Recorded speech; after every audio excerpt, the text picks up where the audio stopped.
આકાશવાણી અમદાવાદ વડોદરા પ્રાદેશિક સમાચાર ચૈતાલી જોશી વાંચે છે.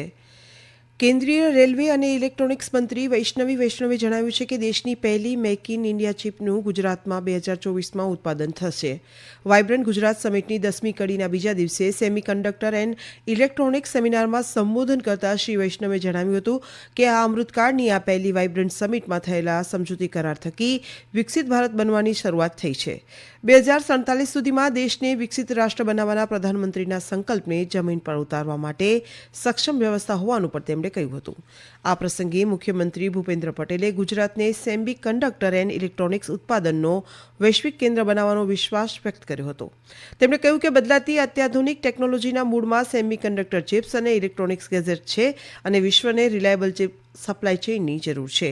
ત્યારે આ માંગણીને પહોંચી વળવા ગુજરાત અગ્રીમ યોગદાન આપી શકશે.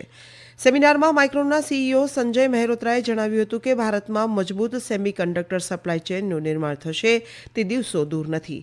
આ સેમિનારમાં ગુજરાત સરકાર અને કોરિયન કંપની સિન્ટેક વચ્ચે એમઓયુ થયા હતા.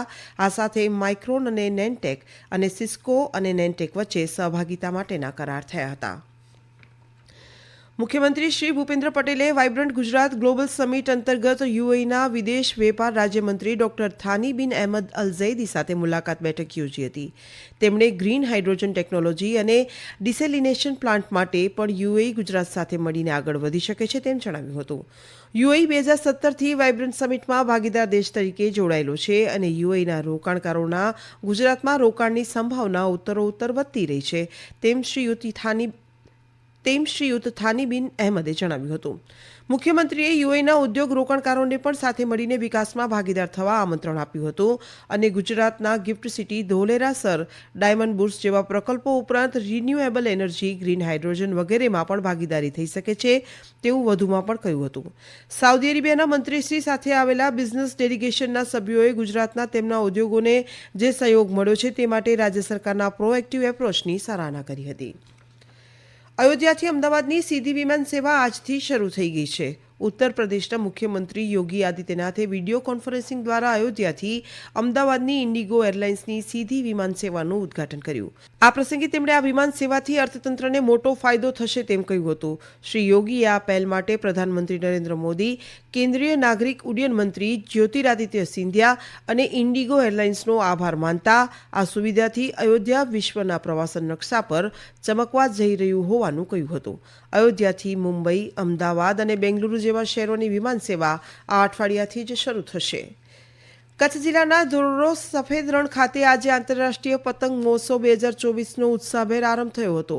આ પ્રસંગે કલેક્ટર અમિત અરોરા સહિતના અધિકારીઓએ 12 વિદેશી પતંગબાજો સહિત દેશના વિવિધ ભાગોમાંથી આવેલા પતંગબાજોને મોમેન્ટો આપીને તેમનો ઉત્સાહ વધાર્યો હતો. રાજ્ય સરકાર સરહદી ગામ ધોરડો સફેદ રણ ખાતે આંતરરાષ્ટ્રીય પતંગોત્સવની ઉજવણી કરીને ટુરિઝમના વિકાસ સાથે ગ્રામ લોકોનું જીવન ધોરણ ઊંચું આવે તે દિશામાં પ્રયાસો કરી રહી છે. શાળાના વિદ્યાર્થીઓ સહિત ઉપસ્થિત સૌએ પતંગોત્સવની મજા માણી હતી. આ કાર્યક્રમનું આયોજન ગુજરાત પ્રવાસન નિગમ લિમિટેડ અને જિલ્લા વહીવટીતંત્ર કચ્છ દ્વારા કરવામાં આવ્યું હતું.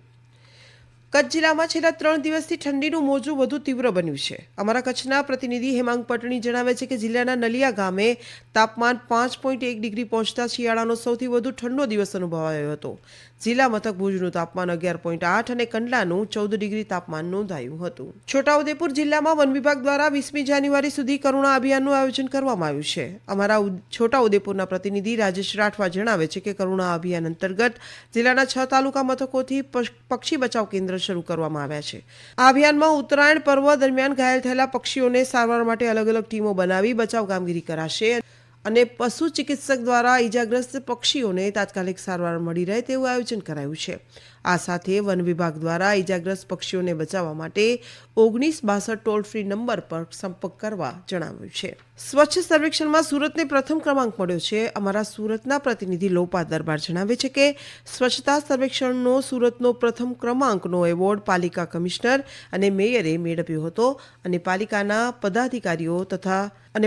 પદાધિકારીઓએ સ્વચ્છતા કર્મીઓને અભિનંદન પાઠવ્યા હતા.